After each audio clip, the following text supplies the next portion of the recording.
ಎಲ್ರಿಗೂ ನಮಸ್ಕಾರ. ಎಲ್ಲರೂ ಹೇಗಿದ್ದೀರಾ? ಎಲ್ಲರೂ ರಾಯರ ಕೃಪೆಯಿಂದ ಚೆನ್ನಾಗಿದ್ದೀರಾ ಅಂತ ನಾನು ಭಾವಿಸ್ತೀನಿ. ರಾಯರು ನಿಮ್ಮೆಲ್ರಿಗೂ ಸುಖ, ಶಾಂತಿ, ನೆಮ್ಮದಿ, ಆಯುಸ್ಸು, ಆರೋಗ್ಯ, ಭಾಗ್ಯ ಕೊಟ್ಟು ಕಾಪಾಡಲಿ ಅಂತ ನಾನು ಕೇಳ್ಕೊತೀನಿ. ರಾಯರು ಆರಾಧನೆ ಮಹೋತ್ಸವ ಇವಾಗ ಶನಿವಾರ ಭಾನುವಾರ ಬಂದಿದೆ. ಅಂದರೆ 29, 30, 31ನೇ ತಾರೀಕು ಈ 3 ದಿವಸದಲ್ಲಿ ನಾವು ರಾಯರಿಗೆ ಸಂಕಲ್ಪ ಅಂತ ನಾವು ಒಂದು ಸೇವೆ ಮಾಡೋವಂಥದ್ದು, ಇಲ್ಲ ರಾಯರಿಗೆ ನಾವು ಏನು ವ್ರತ ಮಾಡ್ತೀವಲ್ಲ ಅದನ್ನು ಈ 3 ದಿವಸದಲ್ಲಿ ವ್ರತ ಮಾಡೋವಂಥದ್ದು. ನಮ್ಮ ಕಷ್ಟ ಯಾವ ಥರ ಇದೆ ಅಂತ ಹೇಳೋಕ್ಕಾಗೋದಿಲ್ಲ. ಆದರೆ ರಾಯರು ಮಾತ್ರ ನಮ್ಮ ಜೊತೆಲೇ ಇದ್ದಾರೆ. ರಾಯರು ನಮಗೆ ಎಲ್ಲ ರೀತಿಯಲ್ಲೂ ಅನುಗ್ರಹ ಮಾಡ್ತಿದ್ದಾರೆ ಅಂತಂದರೆ ಈ 3 ದಿವಸ ಏನಿದೆ, ಈ 3 ದಿವಸದಲ್ಲಿ ನಾವು ಕಠಿಣವಾದಂಥ ಒಂದು ವ್ರತನ ನಾವು ಮಾಡ್ತಾ ಹೋಗಬೇಕು. ಏಕೆ ಅಂತಂದರೆ ನಾವು 9 ವಾರ, 5 ವಾರ, 7 ವಾರ ಈ ಥರ ಎಲ್ಲ ಮಾಡ್ತಾಯಿರ್ತೀವಿ. ಅಂದರೆ ಗುರುವಾರ ನಾವು ಸ್ಟಾರ್ಟ್ ಮಾಡೋವಂಥದ್ದು. ಆದರೆ ಇದು ಕಂಟಿನ್ಯೂಸ್ ಆಗಿ 3 ದಿವಸನೇ ಮಾಡೋವಂಥ ವ್ರತ ಇದು. ಯಾವ ಥರ ಮಾಡೋದು, ಹೇಗೆ ಮಾಡೋದು ಅಂತ ನಾನು ಹೇಳ್ತೀನಿ. ನೋಡಿ, ನಾವು ಈ ಸಮಯದಲ್ಲಿ ರಾಯರ ಆರಾಧನೆ ಸಮಯದಲ್ಲಿ ಶನಿವಾರ ವ್ರತ ಅನ್ನೋದನ್ನ ನಾವು ಸ್ಟಾರ್ಟ್ ಮಾಡ್ಕೋಬೇಕು. ಎಷ್ಟೊತ್ತಿಗೆ ಸ್ಟಾರ್ಟ್ ಮಾಡಬೇಕು ಮತ್ತು ಯಾವ್ಯಾವ ಥರ ಮಾಡಬೇಕು ಅಂತ ನಾನು ಹೇಳ್ತಾ ಹೋಗ್ತೀನಿ. ಮತ್ತು ಏನು ಮಾಡಬೇಕು, ಏನನ್ನು ಮಾಡಬಾರ್ದು ಅನ್ನೋದನ್ನು ಸಹ ನಾನು ಹೇಳ್ತಾ ಹೋಗ್ತೀನಿ ವಿಡಿಯೋದಲ್ಲಿ. ಇವತ್ತು ಗುರುವಾರ ಬೆಳಿಗ್ಗೆ ನಾನು ರಾಯರ ಪೂಜೆ ಎಲ್ಲ ಮುಗಿಸ್ಕೊಂಡೆ. ಬೇಗನೆ ಪೂಜೆ ಎಲ್ಲ ಮುಗಿಸ್ಕೊಂಡು ನಾನು 6 ಗಂಟೆಗೆಲ್ಲ ರಾಯರ ಮಠಕ್ಕೆ ಹೋಗಿ ಅಲ್ಲೂ ಸಹ ದೀಪ ಬೆಳಗಿ ನಾನು ಬಂದಿದ್ದಂಥದ್ದು ಏನೋ ಒಂಥರ ಮನಸ್ಸಿಗೆ ಸಮಾಧಾನ. ರಾಯರ ಮುಖನೇ ನೋಡಬೇಕು ಮತ್ತು ರಾಯರ ಆರಾಧನೆ ಟೈಮು ಹತ್ರ ಬರ್ತಿದ್ದಾಗೆ ನನಗೇನೋ ಒಂಥರ ಖುಷಿ ನನಗೆ. ಹಂಗಾಗಿ ರಾಯರು ಎಲ್ಲರೂ ಕಷ್ಟನೂ ದೂರ ಮಾಡಲಿ. ಮತ್ತು ಈ 3 ದಿವಸ ಏನಿದೆ, ಈ 3 ದಿವಸದಲ್ಲಿ ನಾವು ರಾಯರಿಗೆ ಸೇವೆ ಮತ್ತು ವ್ರತ ಅನ್ನೋದನ್ನು ಸ್ಟಾರ್ಟ್ ಮಾಡಿಕೊಂಡು ನಾವು ವ್ರತ ಮಾಡ್ತು ಅಂತಂದರೆ ನಿಜವಾಗ್ಲೂ ನಮ್ಮ ಮನೆ ಪರಿಸ್ಥಿತಿಯನ್ನು ರಾಯರೇ ಬದಲಾಯಿಸ್ತಾರೆ. ನಾವು ಎಷ್ಟು ಶ್ರಮ ವಹಿಸ್ತೀವೋ ದೇವರು ಅಷ್ಟು ನಮಗೆ ಅನುಗ್ರಹ ಮಾಡ್ತಾರೆ. ಶ್ರಮ ಪಡಲೇಬೇಕು. ನಾವು ಶ್ರಮ ಪಡ್ದಿರ ಯಾವುದೇ ಒಂದು ಫಲ ಸಿಕ್ಕೋದಿಲ್ಲ. ಈ 3 ದಿವಸ ಯಾವ ರೀತಿ ನಾವು ವ್ರತನ ಸ್ಟಾರ್ಟ್ ಮಾಡ್ಕೊಳ್ಳೋದು ಅಂತ ನಾನು ಹೇಳ್ತಾ ಹೋಗ್ತೀನಿ. ಶನಿವಾರ 29ನೇ ತಾರೀಕು ಪೂರ್ವಾರಾಧನೆ ಇದೆ. ಮಧ್ಯಾರಾಧನೆ ಬಂದು ಭಾನುವಾರ ಇದೆ 30ನೇ ತಾರೀಕು. ಮತ್ತು ಉತ್ತರಾರಾಧನೆ ಬಂದು ಸೋಮವಾರ ಬಂದಿದೆ. ಹಂಗಾಗಿ ನಾವು ಈ 3 ದಿವಸದಲ್ಲಿ ರಾಯರಿಗೆ ವ್ರತ ಅನ್ನೋದನ್ನು ನಾವು ಕಂಟಿನ್ಯೂಸ್ ಆಗಿ ನಾವು ಮಾಡ್ತು ಅಂತಂದರೆ ನಮ್ಮ ಕಷ್ಟಗಳನ್ನೆಲ್ಲ ರಾಯರು ದೂರ ಮಾಡೇ ಮಾಡ್ತಾರೆ ಅನ್ನೋದು ಒಂದು ನಂಬಿಕೆ ನಮಗೆ. ಏಕೆಂದರೆ ರಾಯರ ಮೇಲೆ ನಂಬಿಕೆ ಇಟ್ಟು ನಾವು ಮಾಡಬೇಕು. ನಾವು ಕಷ್ಟಗಳು ಯಾವ ರೀತಿ ಬರುತ್ತೆ ಅಂತ ಹೇಳೋಕ್ಕಾಗೋದಿಲ್ಲ. ಆದರೆ ಕಷ್ಟಗಳನ್ನ ಕಮ್ಮಿ ಮಾಡಿ ನಮಗೆ ಒಳ್ಳೆಯದನ್ನೇ ಬಯಸೋ ನನ್ನ ತಂದೆ ರಾಯರಿಗೆ ನಾವು ಶ್ರಮ ವಹಿಸಿ ಏನಾದರೂ ಮಾಡಲೇಬೇಕಲ್ವ. ನಾವು ಶ್ರಮ ಪಟ್ಟರೆ ಮಾತ್ರ ಫಲ ಅನ್ನೋದು ಸಿಕ್ಕೋದು. ಹಾಗಾಗಿ ರಾಯರು ಬೃಂದಾವನ ಸೇರಿದಂಥ ದಿನ ಬಂದು 30ನೇ ತಾರೀಕು, ಅಂದರೆ ಭಾನುವಾರ 30ನೇ ತಾರೀಕು. ಆ ದಿನ ನಾವು ಮಧ್ಯಾರಾಧನೆ ಇರುತ್ತಲ್ಲ, ಆ ಟೈಮಲ್ಲಿ ವ್ರತ ಸ್ಟಾರ್ಟ್ ಮಾಡಿರ್ತೀವಿ. ನಾವು ರಾಯರ ಮಠಕ್ಕೆ ಹೋಗಿ ಹೆಜ್ಜೆ ನಮಸ್ಕಾರ ಹಾಕಿ ನಾವು ರಾಯರ ಹತ್ರ ನಮ್ಮ ಬೇಡಿಕೆಗಳನ್ನೆಲ್ಲ ರಾಯರು ಪಾದಕ್ಕೆ ಹಾಕ್ಬಿಟ್ಟು ಬಂದರೆ ನಮ್ಮ ಕಷ್ಟ ಬೇಗ ದೂರ ಮಾಡ್ತಾರೆ. ಏಕೆ ಅಂತಂದರೆ ರಾಯರು ಬೃಂದಾವನ ಪ್ರವೇಶ ಮಾಡಿದ್ದೇ ಜನಗಳಿಗೋಸ್ಕರ, ಜನಗಳ ಕಷ್ಟ ದೂರ ಮಾಡೋದಕ್ಕೋಸ್ಕರನೇ ರಾಯರು ಬೃಂದಾವನ ಪ್ರವೇಶ ಮಾಡಿದ್ದಂಥದ್ದು.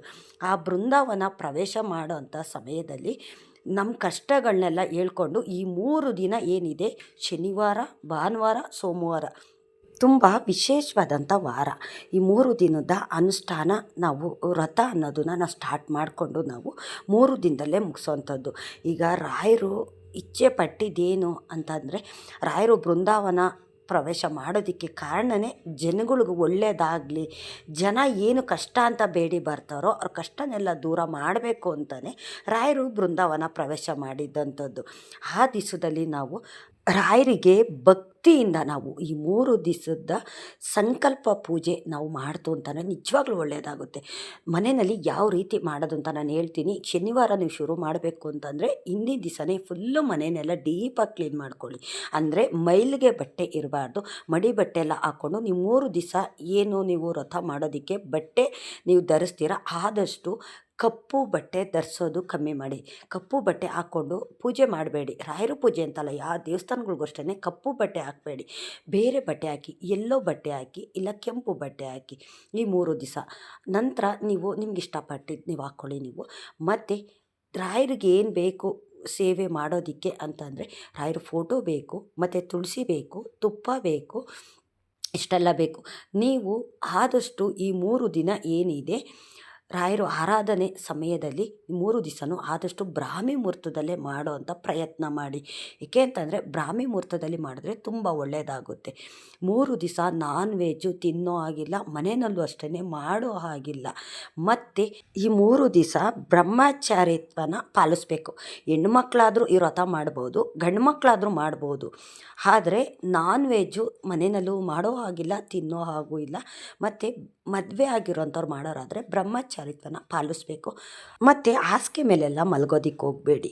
ಹಾಲಲ್ಲಿ ಎಲ್ಲಿ ದೇವ್ರ ಮನೆ ಇದೆ, ನೀವು ದೇವ್ರ ಪೂಜೆ ಮಾಡ್ತೀರೋ ಹಾಲ್ನಲ್ಲೇ ನೀವು ಒಂದು ಚಾಪೆ ಹಾಕ್ಕೊಂಡು ಅಲ್ಲೇ ಮಲ್ಕೊಳ್ಳಿ. ನೀವು 3 ದಿವಸ ಮಾತ್ರ.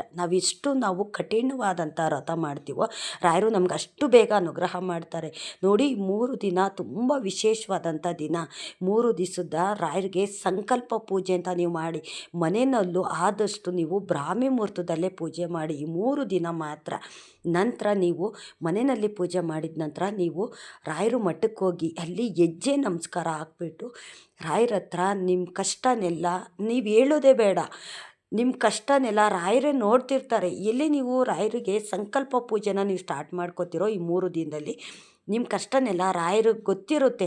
ರಾಯರು ನೋಡ್ತಿರ್ತಾರೆ. ಮತ್ತು ನೀವು ಏನನ್ನ ಬೇಡಿಕೆನ ರಾಯರು ಪಾದಕ್ಕೆ ಹಾಕಿದ್ದೀರೋ ಅದನ್ನೆಲ್ಲ ರಾಯರು ಕೇಳಿಸ್ಕೊತಿರ್ತಾರೆ. ಆದಷ್ಟು ಬ್ರಾಹ್ಮಿ ಮುಹೂರ್ತದಲ್ಲಿ ಪೂಜೆ ಮಾಡಿ.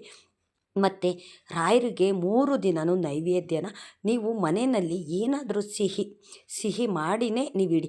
2 ದಿನ ಇಟ್ಟಿಲ್ಲ ಅಂದರೂ ಪರವಾಗಿಲ್ಲ. ಆದರೆ ಮೊದಲು ದಿವಸ ನೀವು ಸ್ಟಾರ್ಟ್ ಮಾಡ್ತಿರಲ್ಲ, ಮನೆಯಲ್ಲಿ ಏನಾದರೂ ಹೆಸ್ರುಬೇಳೆ ಪಾಯಸ, ಇಲ್ಲ ಪೊಂಗಲ್ಲು, ಇಲ್ಲ ಕಡಲೆಬೇಳೆ ಪಾಯಸ, ಏನಾದರೂ ಈ ಥರ ಮಾಡಿ ಇಟ್ಬಿಟ್ಟು ನೀವು ನಂತರ ಇನ್ನೂ 2 ದಿವಸ ಏನಿದೆ ನೀವು ಬೇರೆ ನೈವೇದ್ಯನ ಇಡ್ಬೋದು. ಆದರೆ ಮೊದಲನೇ ದಿವಸ ನೀವು ಮನೆಯಲ್ಲಿ ನೀವೇ ನಿಮ್ಮ ಕೈಯಾರ ಸಿಹಿ ಏನಾದರೂ ಮಾಡಿಬಿಟ್ಟು ರಾಯರಿಗೆ ನೈವೇದ್ಯ ಇಡಿ. ತುಪ್ಪ ದೀಪ ಹಚ್ಚಿ, ತುಳಸಿ ಹಾಕಿ. ತುಳಸಿ ಅಂತೂ ಹಾಕಲೇಬೇಕು. ನೀವು ನಿಮ್ಮಿಷ್ಟ, ನಿಮ್ಗೆ ಹಾಕೋ ಶಕ್ತಿ ಇದ್ದರೆ ನೀವು ಹಾಕಿ, ಇಲ್ಲ ಅಂತ ಅನ್ನೋರು ತುಳಸಿ ಹಾಕಿದ್ರೆ ಸಾಕು.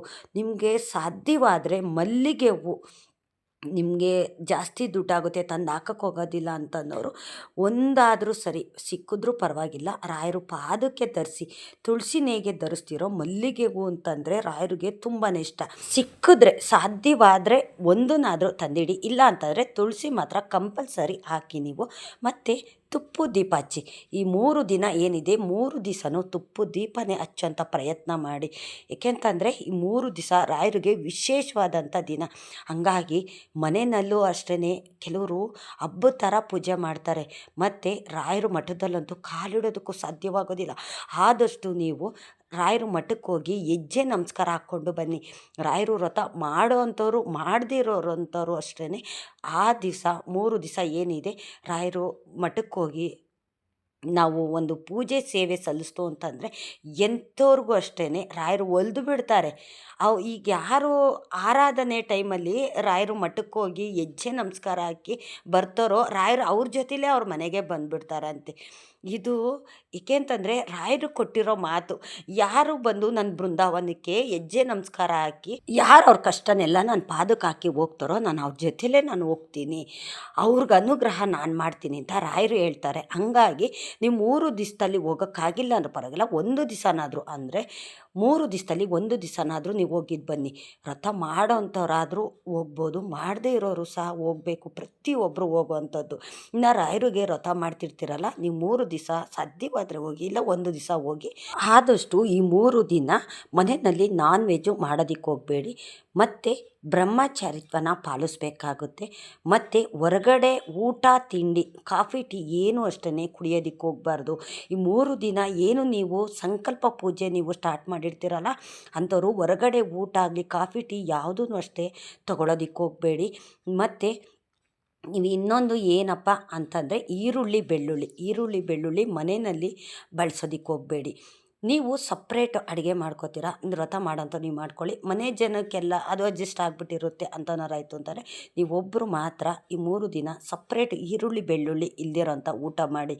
ನೋಡಿ, ರಾಯರಿಗೆ ಏನು ಇಷ್ಟನೋ ಯಾವುದು ಮಾಡಿದ್ರೆ ಒಳ್ಳೆಯದಾಗುತ್ತೆ, ಯಾವುದು ಮಾಡಿದ್ರೆ ಕೆಟ್ಟದಾಗುತ್ತೆ ಅನ್ನೋದನ್ನು ಸಹ ನಮಗೆ ರಾಯರು ಸೂಚನೆ ಮುಖಾಂತರ ತಿಳಿಸಿಕೊಟ್ಟಿದ್ದಾರೆ. ರಾಯರಿಗೆ ಇಷ್ಟ ಆಗದಿರೋ ಅಂಥದ್ದನ್ನು ನಾವು ರಾಯರಿಗೆ ಸಂಕಲ್ಪ ಪೂಜೆ ಮಾಡಬೇಕಾದ್ರೆ ಅದನ್ನು ಯಾವುದೂ ಅಷ್ಟೇ ನಾವು ಮಾಡೋದಕ್ಕೆ ಹೋಗಬಾರ್ದು. ಆದಷ್ಟು ಹಾಸಿಗೆ ಮೇಲೆ ಮಲಗೋದು ಬೇಡ. ಕೆಳಗಡೆ ಚಾಪೆ ಹಾಕ್ಕೊಂಡು, ಇಲ್ಲ ದೇವ್ರ ಮನೆ ಮುಂದೆಗಡೆ, ಇಲ್ಲ ಹಾಲಲ್ಲಿ ಕೆಳಗಡೆನೆ ಚಾಪೆ ಹಾಕ್ಕೊಂಡು ದಿಂಬು ಹಾಕ್ಕೊಂಡು ಅಲ್ಲೇ ಮಲ್ಕೊಳ್ಳಿ ನೀವು 3 ದಿನ. ನೋಡಿ, ನಾವು ಕಷ್ಟಪಡ್ತಿದ್ದೀವಿ ಅಂತ ಅಲ್ಲ, ನಮಗೆ ಕಷ್ಟ ಸಾಕಷ್ಟು ಇರುತ್ತೆ. ಆದರೆ ನಮ್ಮ ಕಷ್ಟ ಎಲ್ಲ ದೂರ ಮಾಡಬೇಕು ಅಂದರೆ ರಾಯರಿಗೆ ನಾವು ಆದಷ್ಟು ಈ ಥರ ಕಠಿಣವಾದಂಥ ವ್ರತ ನಾವು ಮಾಡಲೇಬೇಕು. ಈಗ ಹಿಂದಿನ ಕಾಲದಲ್ಲೆಲ್ಲ ಯಾವ ಥರ ವ್ರತ ಮಾಡ್ತಿತ್ತು ಅಂತಂದರೆ 3 ಗಂಟೆಗೆ ಎದ್ದೇಳೋದು, ಅದು ತಣ್ಣೀರಲ್ಲಿ ಸ್ನಾನ ಮಾಡ್ತಿದ್ದಂಥದ್ದು. ಇವಾಗಾದರೂ ನಾವು ಬಿಸಿನೀರಿನಲ್ಲಿ ಸ್ನಾನ ಮಾಡಿ ರಾಯರ ವ್ರತ ಅನ್ನೋದು ಮಾಡ್ತೀವಿ. ನನಗೆ ಗೊತ್ತಿದ್ದಾಗೆ ಕೆಲವರು ವ್ರತ ಯಾವ ಥರ ಮಾಡ್ತಿದ್ರು ಅಂತಂದರೆ ತಣ್ಣೀರಿನಲ್ಲೇ ಸ್ನಾನ ಮಾಡೋರು, ಒದ್ದೆ ಬಟ್ಟೆನೇ ಹಾಕ್ಕೊಂಡು ಹೋಗಿ ಅಲ್ಲಿ ದೇವಸ್ಥಾನನ ಸುತ್ತುವಂಥವ್ರು. ಈಗ ಅರಳಿ ಮರ, ಅಶ್ವತ್ಥಕಟ್ಟೆ ಅಂತ ಹೇಳ್ತೀವಲ್ಲ, ಅದನ್ನು ಸುತ್ತುತ್ತಾ ಇದ್ರು ನನಗೆ ಗೊತ್ತಿದ್ದಾಗೆ. ಆದರೆ ನಾವು ಅದನ್ನ ಯಾವುದೂ ಅಷ್ಟೇ ನಾವು ಪಾಲಿಸೋಕ್ಕಾಗೋದಿಲ್ಲ. ರಾಯರು ನಮಗೆ ಇಷ್ಟಾದರೂ ಕೊಟ್ಟಿದ್ದಾರಲ್ಲ ಭಗವಂತ, ಹಾಸ್ಕೊಳ್ಳೋದಕ್ಕೆ ಒಂದು ಚಾಪೆ ದಿಂಬಾದರೂ ಕೊಟ್ಟಿದ್ದಾರೆ. ಕೆಲವ್ರಿಗೆ ಅದೂ ಸಹ ಇಲ್ಲ, ಕೆಲವ್ರಿಗೆ ಹೊಟ್ಟೆ ತುಂಬ ಊಟನೂ ಇಲ್ಲ, ಕಣ್ಣು ತುಂಬ ನಿದ್ದೆನೂ ಇಲ್ಲ, ಊಟನೂ ಇಲ್ಲ, ಇರೋದಕ್ಕೆ ಒಂದು ಮನೆಯೂ ಇಲ್ಲ. ನಮಗೆಲ್ಲವನ್ನು ಕೊಟ್ಟಿದ್ದಾನೆ ಭಗವಂತ. ಆದರೆ ರಾಯರಿಗೆ ನಾವು ಈ ಥರ ಸಂಕಲ್ಪ ಪೂಜೆ ಮಾಡೋಂಥ ಸಮಯದಲ್ಲಿ ಆದಷ್ಟು ನಾವು ನಿಷ್ಠೆಯಿಂದ ನಾವು ಮಾಡ್ತಾ ಹೋಗಬೇಕು. ನೀವೆಷ್ಟು ಕಠಿಣವಾದಂಥ ವ್ರತ ಮಾಡ್ತಿರ್ತೀರೋ, ನೀವು ವ್ರತ ಮಾಡೋದು ರಾಯರು ನೋಡ್ತಿರ್ತಾರೆ. ರಾಯರು ಪ್ರತಿಯೊಂದು ಕ್ಷಣನೂ ನಮ್ಮ ಜೊತೆಲೇ ಇದ್ದು ಅಬ್ಸರ್ವ್ ಮಾಡ್ತಿರ್ತಾರೆ. ಆದಷ್ಟು ಮನೆಯಲ್ಲಿ ಗಲಾಟೆ ಅಂತನ್ನೋದನ್ನು ಈ 3 ದಿವಸ ಗಲಾಟೆ ಮಾಡೋದು, ಮತ್ತು ಒಂಥರ ನೆಗೆಟಿವ್ ಆಗಿ ಮಾತಾಡೋದು, ಮತ್ತು ಜಗಳ ಮಾಡೋದು, ಈ ಥರ ಯಾವುದು ಅಷ್ಟೇ ಆದಷ್ಟು ಕಂಟ್ರೋಲ್ ಮಾಡ್ಕೊಳ್ಳಿ, ಮಾತಾಡೋದಕ್ಕೆ ಹೋಗಬೇಡಿ. ಈ 3 ದಿವಸ ತುಂಬ ಪವರ್ಫುಲ್ ಆದಂಥ ವಾರ. ರಾಯರು ಬೃಂದಾವನ ಸೇರಿದಂಥ ಸಮಯದಲ್ಲಿ ನಾವು ಮನೆಯಲ್ಲಿ ಸಂಕಲ್ಪ ಪೂಜೆ ಮಾಡ್ತಾಯಿದ್ದೀವಿ ಅಂತಂದರೆ ಯಾವುದೇ ಕಾರಣಕ್ಕೂ ಮನೆಯಲ್ಲಿ ನೆಗೆಟಿವ್ ಆಗಿ ಮಾತಾಡೋದು, ಮತ್ತು ಮಕ್ಕಳು ಗಂಡಂಗೆ ಶಾಪ ಹಾಕೋದು, ಇಲ್ಲ ಬೇರೆಯವ್ರಿಗೆ ಕೆಟ್ಟದಾಗಲಿ ಅಂತ ಬಯಸೋದು, ಇದು ಯಾವುದು ಅಷ್ಟೇ ಖಂಡಿತ ಮಾಡೋದಕ್ಕೆ ಹೋಗಬೇಡಿ. ನಾವು ಮಾಡೋ ವ್ರತಕ್ಕೆ ಫಲ ಅನ್ನೋದು ಸಿಕ್ಕೋದಿಲ್ಲ. ಆದಷ್ಟು ಶ್ರದ್ಧೆ ಭಕ್ತಿಯಿಂದ ನಾವು ರಾಯರಿಗೆ ಸೇವೆ ಸಲ್ಲಿಸ್ತು ಅಂತಂದರೆ ನಮ್ಮ ಕಷ್ಟನೆಲ್ಲ ದೂರ ಮಾಡಿ ಆದಷ್ಟು ಬೇಗ ನಮಗೆ ಅನುಗ್ರಹ ಮಾಡಿಬಿಡ್ತಾರೆ. ವ್ರತ ಮಾಡೋದಕ್ಕೆ ರಾಯರ ಫೋಟೋ ಅಂತೂ ಕಂಪಲ್ಸರಿ ಬೇಕೇ ಬೇಕು. ಮತ್ತು ಕಪ್ಪು ಬಟ್ಟೆ ಧರಿಸೋದು ಒಳ್ಳೆಯದಲ್ಲ. ಕಪ್ಪು ಬಟ್ಟೆ ಹಾಕ್ಕೊಂಡು ಯಾವುದೇ ದೇವಸ್ಥಾನಕ್ಕಾಗಲಿ ದೇವ್ರ ಪೂಜೆ ಆಗಲಿ ನಾವು ಮಾಡೋದಕ್ಕೆ ಹೋಗಬಾರ್ದು. ಆದಷ್ಟು ಯೆಲ್ಲೋ ಕಲರ್ ಬಟ್ಟೆ ಹಾಕಿ, ಇಲ್ಲ ಕೆಂಪು ಬಟ್ಟೆ ಹಾಕಿ, ಬೇರೆ ಯಾವ ಕಲರ್ ಬಟ್ಟೆ ಹಾಕಿದ್ರೂ ಪರವಾಗಿಲ್ಲ, ಆದರೆ ಕಪ್ಪು ಇರೋ ಬಟ್ಟೆ ಮಾತ್ರ ನೀವು ಹಾಕೋದಕ್ಕೆ ಹೋಗಬೇಡಿ. ನಾನ್ ವೆಜ್ಜು ತಿನ್ನಬೇಡಿ. ಮತ್ತು ಮನೆಯಲ್ಲಿ ಈರುಳ್ಳಿ ಬೆಳ್ಳುಳ್ಳಿ ಬಳಸ್ತಿರೋ ಅಂಥ ಊಟನೇ ನೀವು ಸೇವಿಸಿ. ನೀವು ವ್ರತ ಮಾಡೋವಂಥವ್ರು ಮಾತ್ರ ಮನೆಯನ್ನು ಆದಷ್ಟು ಮಡಿ ಮೈಲಿಗೆಯಿಂದ ಇಟ್ಕೊಳ್ಳಿ. ನೀವು 1 ದಿವಸ ನೀವು ವ್ರತ ಸ್ಟಾರ್ಟ್ ಮಾಡ್ತೀರಲ್ಲ, ಅವತ್ತು ಬ್ರಾಹ್ಮಿ ಮುಹೂರ್ತದಲ್ಲೇ ನೀವು ಪೂಜೆ ಮಾಡಿ. ನೀವು ನಂತರ ಇನ್ನು 2 ದಿವಸ ಇದೆಯಲ್ಲ, ಬೇಕಾದರೆ ಲೇಟಾಗೆ ಪೂಜೆ ಮಾಡಿ. ಏಕೆ ಅಂತಂದರೆ 1ನೇ ದಿವಸ ನಾವು ಸ್ಟಾರ್ಟ್ ಮಾಡಬೇಕಾದ್ರೆ ಬ್ರಾಹ್ಮಿ ಮುಹೂರ್ತದಲ್ಲಿ ಮಾಡಿದ್ರೆ ತುಂಬ ಅಂದರೆ ತುಂಬ ಒಳ್ಳೆಯದಾಗುತ್ತೆ. ನಮಗೆ ಯಾವ್ಯಾವ ಥರ ಮಾಡಬೇಕು, ಯಾವ ಥರ ಮಾಡಿದ್ರೆ ಒಳ್ಳೆಯದಾಗುತ್ತೆ ಅಂತಲೂ ನಮಗೆ ಹಿರಿಯೋರಾಗಿರ್ಬೋದು, ಇಲ್ಲ ರಾಯರು ಯಾರಿಗಾದ್ರೂ ಸೂಚನೆ ಕೊಟ್ಟು ಅವ್ರ ಬಾಯಲ್ಲಿ ನಮಗೆ ಹೇಳ್ಸೋದಾಗಿರ್ಬೋದು, ಇದೆಲ್ಲ ಸೂಚನೆ ಮುಖಾಂತರ ನಮಗೆ ಭಗವಂತ ಕೊಟ್ಟಿದ್ದಾರೆ. ಆದಷ್ಟು ನಾವು ಈ 3 ದಿನ ಎಷ್ಟು ನಾವು ವ್ರತ ಮಾಡ್ತೀವೋ, ಎಷ್ಟು ಶ್ರಮ ವಹಿಸ್ತೀವೋ ಅಷ್ಟು ನಮಗೆ ರಾಯರು ಅನುಗ್ರಹ ಮಾಡೇ ಮಾಡ್ತಾರೆ. ಇದು 100% ಸತ್ಯ. ಹಂಗಾಗಿ 3 ದಿವಸ ವ್ರತ ಮಾಡೋವಂಥವ್ರು ಕಂಟಿನ್ಯೂಸ್ ಆಗಿ, ಈಗ 7 ವಾರ 9 ವಾರ ಈ ಥರ ಎಲ್ಲ ಮಾಡೋಕ್ಕಾಗೋದಿಲ್ಲ, ಕಷ್ಟ ಆಗುತ್ತೆ. ಮತ್ತು ಮನೆಯಲ್ಲಿ ನಾನ್ ವೆಜ್ಜು ಬಿಟ್ಟಿರೋರು ಕಮ್ಮಿನೇ. ಎಲ್ಲರೂ ನಾನ್ ವೆಜ್ ತಿನ್ನಬೇಕು ಅಂತಾರೆ. ನಾವು ಬಿಟ್ರೂ ಗಂಡಸರುಗಳು ಬಿಡೋದಿಲ್ಲ. ಹಂಗಾಗಿ ತಿನ್ನಬೇಕು ಅಂತಾರೆ. ತಿರ್ಗಾ ಅದನ್ನೆಲ್ಲ ಮಾಡೋದು, ತಿರ್ಗಾ ತಿನ್ನೋದು, ತಿರ್ಗಾ ವ್ರತ ಸ್ಟಾರ್ಟ್ ಮಾಡೋದು, ಇದೆಲ್ಲ ತೊಂದರೆ ಆಗುತ್ತೆ. ಈ 3 ದಿನ ಏನಿದೆ ರಾಯರ ಆರಾಧನೆ ಟೈಮಲ್ಲಿ, ಆವಾಗ ನೀವು ವ್ರತ ಮಾಡೋಂಥವ್ರು ಈ ಥರ ಶುರು ಮಾಡಿಕೊಂಡು ವ್ರತ ಮಾಡಿ. ಆದಷ್ಟು ನೀವು ರಾಯರು ಮಠಕ್ಕೆ ಹೋಗಿದ್ದು ಬನ್ನಿ. 1 ದಿವಸನಾದ್ರೂ ಪರವಾಗಿಲ್ಲ, 3 ದಿವಸ ಹೋಗೋಕ್ಕಾಗಿಲ್ಲ ಅಂದರೆ 1 ದಿವಸ ಆದರೂ ಪರವಾಗಿಲ್ಲ, ಹೋಗಿದ್ದು ಬನ್ನಿ. ನಾನಂತೂ ರಾಯರು ಆರಾಧನೆ ಟೈಮು ಯಾವಾಗ ಬರುತ್ತೆ ಅಂತ ನಾನು ಕುತೂಹಲದಿಂದ ಕಾಯ್ತಾಯಿದ್ದೀನಿ. ಏಕೆ ಅಂತಂದರೆ ನಾನು ಇವತ್ತು ಈಗಿದ್ದೀನಿ ಅಂತಂದರೆ ರಾಯರೇ ಕಾರಣ, ನನ್ನ ಮನೆ ದೇವ್ರುಗಳು ಕಾರಣ. ಹಂಗಾಗಿ ನನಗೆ ಇವಾಗ ವರಮಹಾಲಕ್ಷ್ಮಿ ಹಬ್ಬ ಬರ್ತಿದೆ. ನನಗೆ ಅಷ್ಟು ಖುಷಿ ಅನ್ನೋದು ನನಗೆ ಕೊಡ್ತಿಲ್ಲ. ನನಗೆ ಹೌದು, ವರಮಹಾಲಕ್ಷ್ಮಿ ಹಬ್ಬ ನನಗೆ ತುಂಬ ಗ್ರ್ಯಾಂಡಾಗಿ ಚೆನ್ನಾಗೆ ನಾನು ಮಾಡ್ತೀನಿ ನಾನು. ಆದರೆ ರಾಯರ ಆರಾಧನೆ ಇದೆಯಲ್ಲ, ಅದು ನನಗೆ ಅದಕ್ಕಿಂತಲೂ ಹೆಚ್ಚಾದಂಥದ್ದು. ರಾಯರೇ ನನಗೆಲ್ಲವನ್ನು ಕೊಟ್ಟಿದ್ದಾರೆ. ಹಂಗಾಗಿ ರಾಯರು ಆರಾಧನೆ 3 ದಿವಸ ಏನಿದೆ, 3 ದಿವಸನೂ ನಾನು ಬ್ರಾಹ್ಮಿ ಮುಹೂರ್ತದಲ್ಲೇ ಪೂಜೆ ಮಾಡಿ 3 ದಿವಸನೂ ನಾನು ರಾಯರು ಮಠಕ್ಕೆ ಹೋಗಬೇಕು ಅಂತನ್ನೋದು ನನ್ನ ಆಸೆ ಆಗಿದೆ. ರಾಯರೇ ಯಾವ ತೊಂದರೆನೂ ಬರ್ದಿರೋ ಹಾಗೆ ನನ್ನ ಕರೆಸ್ಕೊಳ್ಳಿ ಅಂತ ನಾನು ರಾಯರ ಹತ್ರ ನಾನು ಇವಾಗಿಂದನೇ ನಾನು ಕೇಳ್ಕೊತಾ ಇದ್ದೀನಿ ನಾನು. ಏಕೆ ಅಂತಂದರೆ ಹೋದ ವರ್ಷ ಆಚೆ ವರ್ಷ ನನಗೆ ಹೋಗೋಕ್ಕಾಗಿರಲಿಲ್ಲ. ಈ ವರ್ಷ ಹೋಗಲೇಬೇಕು ಅಂತ ನಾನು ತುಂಬ ಆಸೆ ಪಟ್ಟಿದ್ದೀನಿ ನಾನು. ಹಾಗಾಗಿ ಹೋಗಲೇಬೇಕು. ಮತ್ತು ಇವಾಗ ನಮಗೆ ಹತ್ತಿರ ಇದೆಯಲ್ವಾ, ಈ ಟೈಮಲ್ಲಿ ನಾನು ಇಲ್ಲಿ ಹತ್ತಿರ ಇದೆಯಲ್ಲ ನಮಗೆ ಅಲ್ಲೇ ಹೋಗ್ತೀನಿ. ಅಲ್ಲೂ ತುಂಬಾ ಚೆನ್ನಾಗಿ ಮಾಡ್ತಾರೆ. ಹಂಗಾಗಿ ಈ 3 ದಿವಸನೂ ನಾನು ರಾಯರ ಮಠಕ್ಕೆ ಇಲ್ಲೇ ಹೋಗಿದ್ದು ಬರ್ತೀನಿ. ಮತ್ತು ನನ್ನ ಕೈಲಾದಷ್ಟು ಅಕ್ಕಿ ಬೆಲ್ಲ ಏನಾದರೂ ತೊಗೊಂಡೋಗಿ ಕೊಟ್ಟಿದ್ದು ನಾನು ಬರ್ತೀನಿ. ನನಗೆ ತುಂಬಾ ಆಸೆ ಇದೆ ಎಷ್ಟು ಬೇಗ ರಾಯರ ಆರಾಧನೆ 3 ದಿವಸ ಬರುತ್ತೆ ಅಂತ. ಏಕೆ ಅಂತಂದರೆ ಆ 3 ದಿವಸ ನಾನು ಅಷ್ಟೇ ಮನೆಯಲ್ಲಿ ಏನಾದರೂ ಸಂಕಲ್ಪ ಪೂಜೆ ಅನ್ನೋದನ್ನು ನಾನು ಶುರು ಮಾಡ್ಕೋತೀನಿ. ಮನೆಯಲ್ಲಿ ತುಪ್ಪದ ಆರತಿ ಬೆಳಗೋದು, ರಾಯರ ಮಠಕ್ಕೆ ಹೋಗಿ ತುಪ್ಪದ ಆರತಿ ಬೆಳಗೋದು.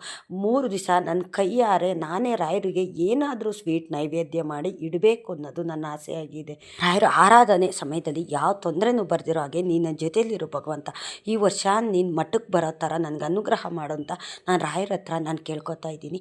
ಎಲ್ರಿಗೂ ರಾಯರು ಒಳ್ಳೇದು ಮಾಡಲಿ ಅಂತಲೇ ನಾನು ಕೇಳ್ಕೊಳ್ಳೋ ಅಂಥದ್ದು. ರಾಯರು ವ್ರತ ಸ್ಟಾರ್ಟ್ ಮಾಡೋ ಅಂಥವ್ರು ಈ 3 ದಿನ ಆರಾಧನೆ ಸಮಯದಲ್ಲಿ ಸ್ಟಾರ್ಟ್ ಮಾಡ್ಕೊಳ್ಳಿ. ಎಂಥ ಕಷ್ಟಗಳಿದ್ರೂ ರಾಯರು ಬೇಗ ಅನುಗ್ರಹ ಮಾಡ್ತಾರೆ. ಇಷ್ಟೊತ್ತು ನನ್ನ ವಿಡಿಯೋ ನೋಡಿದ್ದಕ್ಕಾಗಿ ತುಂಬ ಹೃದಯದ ಧನ್ಯವಾದಗಳು. ರಾಯರು ನಿಮ್ಮೆಲ್ರಿಗೂ ಸುಖ, ಶಾಂತಿ, ನೆಮ್ಮದಿ, ಆಯುಸ್ಸು, ಆರೋಗ್ಯ, ಭಾಗ್ಯ ಕೊಟ್ಟು ಕಾಪಾಡಲಿ ಅಂತ ನಾನು ಕೇಳ್ಕೊತೀನಿ.